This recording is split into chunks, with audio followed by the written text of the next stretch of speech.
요한계시록 17장. 일곱 대접을 가진 일곱 천사 가운데 하나가 와서 내게 말했습니다. 이리로 오너라. 많은 물 위에 앉아있는 큰 창녀가 받을 심판을 내게 보여주겠다. 땅의 왕들이 그녀와 더불어 음행했고 땅에 거하는 사람들도 그녀의 음행의 포도주로 인해 취했다. 그러고 나서 천사는 성령으로 나를 이끌어 광야로 데려갔습니다. 이때 나는 한 여자가 붉은 짐승을 타고 앉아있는 것을 보았습니다. 짐승은 하나님을 모독하는 이름들로 가득하고 일곱 머리와 열 뿔을 가지고 있었습니다.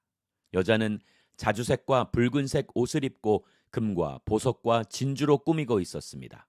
그녀는 손에 가증스러운 것들과 음행에 불결한 것들로 가득 찬 금잔을 가지고 있었고 이마에는 비밀, 큰 바벨론, 창녀들과 땅에 가증한 것들의 어미라는 이름이 쓰여 있었습니다. 나는 그 여자가 성도들의 피와 예수의 증인들의 피로 인해 취해 있는 것을 보았습니다. 나는 그 여자를 보고 크게 놀랐습니다. 그때 천사가 내게 말했습니다. 왜 놀라느냐? 내가 이 여자의 비밀과 이 여자가 타고 있는 일곱 머리와 열 뿔을 가진 짐승의 비밀을 내게 말해주겠다. 내가 본 그 짐승은 전에 있었다가 지금은 없으며 장차 무적행으로부터 올라와서 멸망에 들어가게 될 것이다. 창세 이래 이름이 생명책에 기록되지 않은 사람들, 곧 땅 위에 사는 사람들은 짐승을 보고 놀랄 것이다. 이는 그 짐승이 전에는 있었다가 지금은 없으며 장차 다시 나타나게 될 것이기 때문이다. 여기에 지혜의 마음이 요구된다. 일곱 머리는 그 여자가 앉아있는 일곱 산이며 또한 그것들은 일곱 왕이다. 다섯 왕은 이미 멸망했으나 하나는 지금 있고 나머지 하나는 아직 나타나지 않았다. 그가 올 때는 반드시 잠시 동안만 있을 것이다. 전에 있었다가 지금은 없는 그 짐승 자신은 여덟 번째 왕이다. 그는 일곱 왕들로부터 나와 멸망으로 들어갈 것이다. 또 내가 본 열 뿔은 열 왕인데 그들은 아직 나라를 받지 않았지만 그 짐승과 함께 한동안 왕들처럼 권세를 받을 것이다. 그들은 한 마음을 가지고 그들의 능력과 권세를 그 짐승에게 줄 것이다.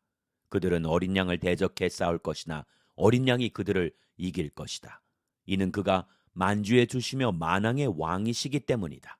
또 그와 함께 있는 사람들, 곧 부르심과 택하심을 받은 충성된 사람들도 이길 것이다. 그때 천사가 내게 말했습니다. 내가 본 창녀가 앉아있는 물들은 백성들과 무리들과 나라들과 언어들이다. 또 내가 본 이 열뿔과 짐승은 그 창녀를 미워해 그녀를 파멸시키고 발가벗기며 그녀의 살을 먹고 불살라 버릴 것이다. 이는 하나님께서 하나님의 말씀들이 성취될 때까지 그들의 마음에 그분의 뜻을 행할 마음을 주셔서 한 뜻을 이루게 하시고 그들의 나라를 그 짐승에게 바치도록 하셨기 때문이다. 또 내가 본 여자는 땅의 왕들을 다스리는 권세를 가진 큰 도성이다. 요한계시록 18장.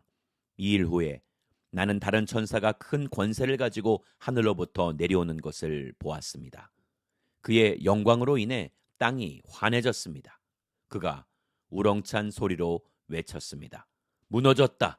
큰 도성 바벨론이 무너졌다.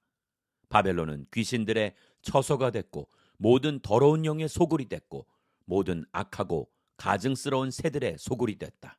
이것은 모든 나라가 그녀의 음행으로 인한 진노의 포도주를 마셨고 땅의 왕들이 그녀와 더불어 음행했으며 땅의 상인들이 그녀의 사치의 능력으로 인해 불을 쌓았기 때문이다. 그때 나는 하늘에서 다른 음성을 들었습니다. 그 음성은 이렇게 말했습니다. 내 백성들아, 너희는 그 여자에게서 나오라. 이는 너희로 그녀의 죄악들에 동참하지 않고 그녀가 받을 재앙들을 받지 않게 하려는 것이다. 이것은 그녀의 죄악들이 하늘에까지 쌓였고 하나님께서 그녀의 불의한 행위들을 기억하셨기 때문이다. 너희는 그녀가 너희에게 준 만큼 돌려주고 그녀가 너희에게 행한 만큼 두 배로 갚아주며 그녀가 부은 잔에 두 배로 부어 그녀에게 주라. 그 여자가 자신을 영화롭게 하고 사치한 만큼 너희는 그녀에게 고통과 슬픔을 안겨주라.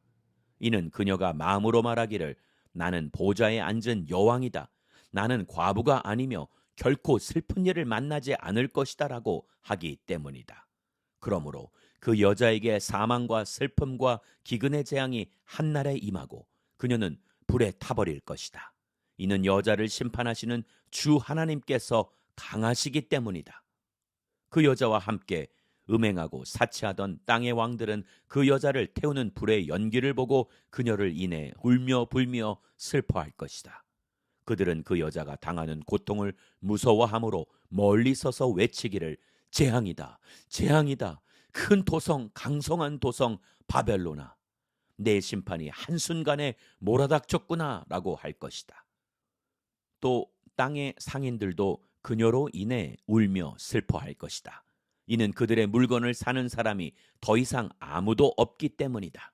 그 물건은 금, 은, 보석, 진주, 고운 삼배, 자주색 옷감, 비단, 붉은 옷감이며 각종 향나무와 상아로 만든 물품이며 값진 나무와 청동, 철, 대리석으로 만든 각종 물품이며 계피와 향료, 향과 향유와 유향, 포도주와 올리브 기름, 고운 밀가루와 밀, 소와 양, 말과 사륜마차 종들과 사람들의 목숨들이다. 내 영혼의 탐욕의 열매가 내게서 떠나가고 모든 사치스럽고 화려했던 것들이 내게서 사라져 버렸으니 그들이 다시는 그런 물건들을 볼 수 없을 것이다. 그 여자로 인해 불을 쌌고 이 물건들을 파는 상인들이 그녀의 고통을 무서워함으로 멀리 서서 울며 슬퍼해 말하기를 재앙이다, 재앙이다, 큰 도성이여, 고운 삼배와 자주색과 붉은색 옷을 입고 금과 보석과 진주로 화려하게 꾸몄었거늘 그 엄청난 부귀가 한순간에 사라져 버렸구나 라고 할 것이다. 또 모든 선장들과 모든 선객들과 모든 선원들과 바다에서 일하는 사람들이 멀리 서서 그녀가 타는 연기를 보고 외쳐 말하기를 무엇이 이 큰 도성과 같겠는가라고 할 것이다. 그들은 자기들 머리에 재를 뿌리고 울며 슬퍼하며 외칠 것이다. 재앙이다, 재앙이다, 큰 도성이여. 바다에 배들을 띄우던 모든 사람들이 저 도성의 번영을 인해 불을 쌓았거늘 이 도성이 순식간에 멸망해 버렸구나. 하늘과 성도들과 사도들과 예언자들아, 그 도성으로 인해 즐거워하라. 이는 하나님께서 너희를 위해 그녀를 심판하셨기 때문이다. 그때 한 강한 천사가 큰 맷돌 같은 돌을 들어 바다에 던지며 말했습니다. 큰 도성 바벨론이 이렇게 큰 힘으로 던져질 것이니 결코 다시는 찾을 수 없게 될 것이다. 또 하프 켜는 사람들과 노래 부르는 사람들과 퉁소 부는 사람들과 나팔 부는 사람들의 소리가 내 안에서 다시는 들리지 않을 것이며 그 어떤 기술자도 내 안에서 다시는 보이지 않을 것이며 맷돌을 돌리는 소리도 내 안에서 다시는 들리지 않을 것이며 등불의 불빛도 내 안에서 비치지 않을 것이며 신랑과 신부의 음성도 다시는 내 안에서 들리지 않을 것이다. 이것은 내 상인들이 땅의 권력자들이며 또 너희의 점술로 인해 모든 나라들이 현혹됐으며 그 도성 안에서 예언자들과 성도들과 땅에서 죽임을 당한 모든 사람들의 피가 발견됐기 때문이다.